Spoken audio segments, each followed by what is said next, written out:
Buenas tardes, señora Presidente, señores asambleístas, ciudadanos que hoy nos acompañan y hacen el seguimiento de este tema tan importante de tanta sensibilidad.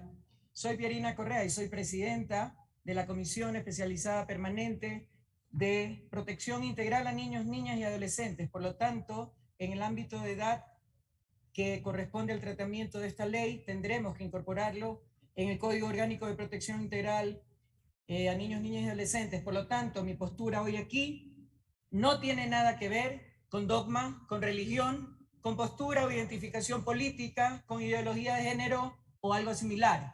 Se va a limitar estrictamente a criterios técnicos, médicos, legales y jurídicos, que creo que en responsabilidad es como debe ser. Aquí han mencionado el texto de la resolución de la Corte Constitucional que señala que ya es ley la despenalización del aborto, así que eso no está en discusión, pero sí es de obligatorio cumplimiento por parte de nosotros como asambleístas hacer de esa ley que esté en los mejores términos para garantizar justamente lo que se pretende, la no vulneración de los derechos de las mujeres por la violencia de una violación muchas veces reiterada y el embarazo que muchas veces viene como consecuencia. Pero hay una pregunta que flota en el aire. ¿Qué tiene más impacto negativo en una mujer? ¿Terminar un proceso de embarazo a pesar de tener origen en una violación? ¿O el impacto psicológico, fisiológico, orgánico, mental, emocional de un aborto que se va a tener siempre preguntas no contestadas y que en algunos casos ha llegado a la depresión, la culpabilidad e inclusive el suicidio? Muchas gracias.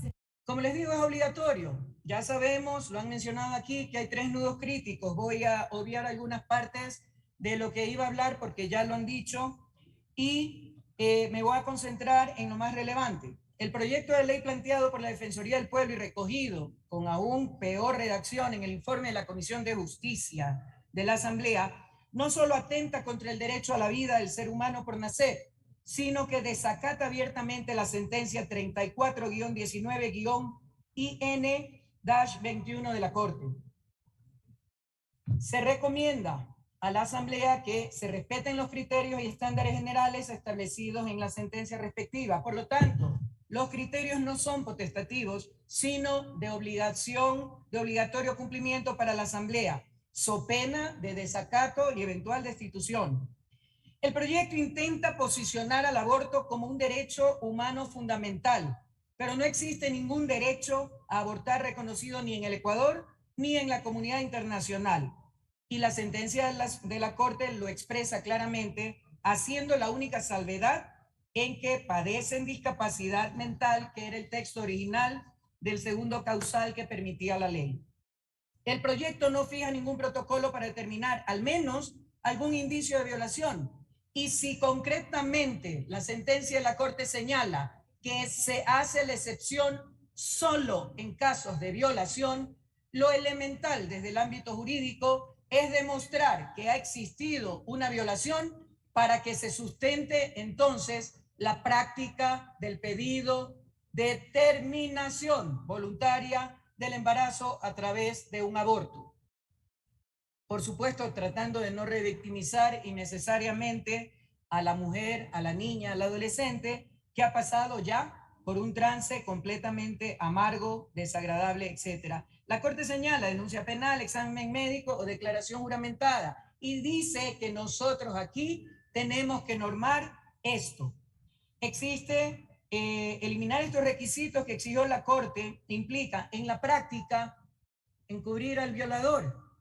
El problema no es el embarazo, el problema es el delito que se conoce como violación tipificado respectivamente en el Código Orgánico Integral Penal.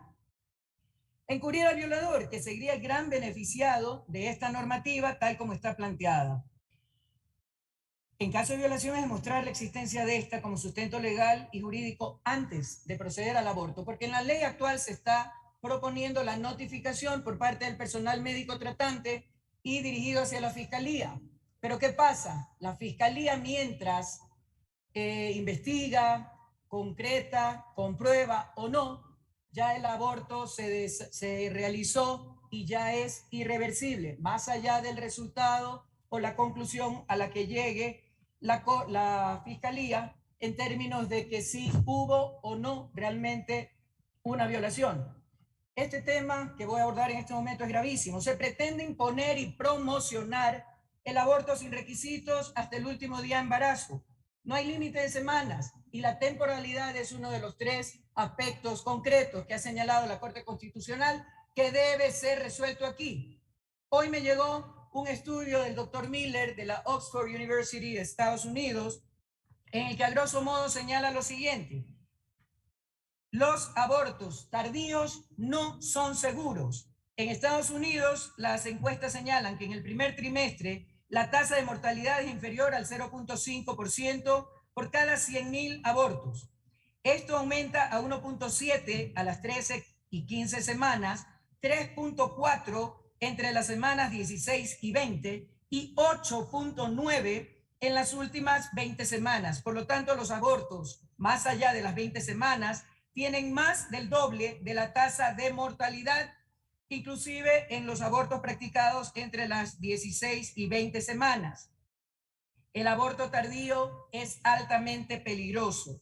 Después de los 5 meses está clasificado por definición como inseguro. Por lo tanto, los datos demuestran en conjunto que tanto en entornos seguros como inseguros, el aborto después de las 20 semanas tiene una alta tasa de mortalidad significativamente más alta. Las estadísticas demuestran asimismo que cuando el aborto tardío se legaliza, irónicamente, se incentiva y se utiliza. Hay experiencias en varios países, tanto europeos como en otros continentes. Las experiencias de Europa muestran que la legalización del aborto tardío lo incentiva y aumenta la tasa de mortalidad. La evidencia reciente de una extensión gestacional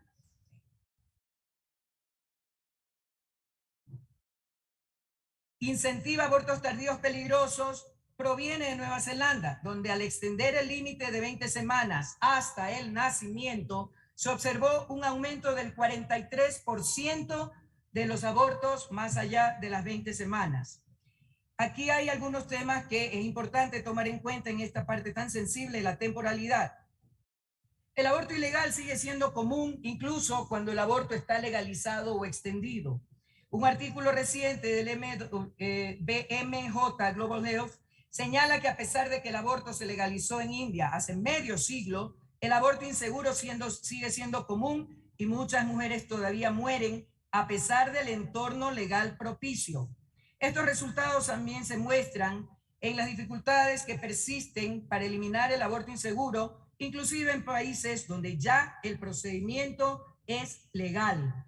Ninguno de los países que han legalizado el aborto y han extendido, los pocos que lo han hecho a instancias tardías de gestación, han tenido efectos buenos. Ahora, ¿qué pasa con el bebé a partir de las 18 o 20 semanas? Prácticamente es el equivalente a un bebé nacido a término, es decir, ya está completo. Y por tanto, practicar un aborto en estas instancias del periodo de gestación equivale moralmente a un infanticidio, es decir, terminar con la muerte de un ser vivo. Y aquí nos hacemos la pregunta: si bien la mujer tiene derecho sobre su cuerpo, al tener a un bebé en gestación ya no es solamente su cuerpo, pero reconozcamos los derechos de las mujeres que son válidos. ¿Cuál pesa Tiene más? Un minuto, ¿Cuál tiene más valor? ¿El derecho de la mujer o el derecho del bebé no nacido? Por tanto, así como aquí han dicho muchas mujeres que han intervenido, que son las voces de las mujeres sin voz, me gustaría proponer que también seamos voces de esos niños no nacidos que no tienen voz en este momento. Busquemos juntos soluciones, hay alternativas. Primero, el compromiso real y la implementación de los proyectos y los programas de protección integral para que casos como estos no sucedan, pero cuando lo hagan, que exista un equipo técnico que analice a fondo cada caso y de esa manera haga las recomendaciones más viables y mejores para la mujer, la niña o la adolescente que pase por este trance. Analizar la propuesta de ley presentada dejando de lado los dogmas, las creencias religiosas, la ideología o postura política, hacerlo única y exclusivamente en lo médico, legal o jurídico, técnico y objetivo a fin de garantizar la absoluta imparcialidad y objetividad en el análisis. Esto es importante, llevar un registro interinstitucional de las mujeres, niñas y adolescentes que permita determinar cuántas veces han pasado por un aborto, cuántas veces más tienen que pasar. La niña de 10, 12 años que pasa por un aborto y vuelve a la casa donde es violentada, ¿cuántas veces más tiene que ser violentada? ¿Por cuántos embarazos tiene que pasar? ¿Por cuántos abortos tiene que pasar antes de que el Estado haga presencia y haga protección de sus derechos y emita medidas de protección? Debe existir un equipo multidisciplinario mínimo, un médico ginecólogo, un trabajador social, un psicólogo y en el caso de niñas, un pediatra, para que en conjunto hagan los análisis. El aborto no borra la violación, marca a la mujer de por vida, pudiendo llegar hasta el suicidio. Busquemos alternativas. A lo mejor lo que causa dolor, rencor, malos sentimientos en una mujer que ha pasado por este trance puede convertirse en motivo de alegría para una mujer que no ha podido ejercer ese don maravilloso de la maternidad por la cual tenemos que sentirnos bendecidos. Finalmente, recuerden que todos los que estamos aquí y quienes nos siguen por redes sociales y la prensa, vivimos y existimos porque nuestra madre dijo sí y nos dio la vida más allá de las circunstancias en las que podamos haber sido concebidos. Señora vicepresidente, gracias.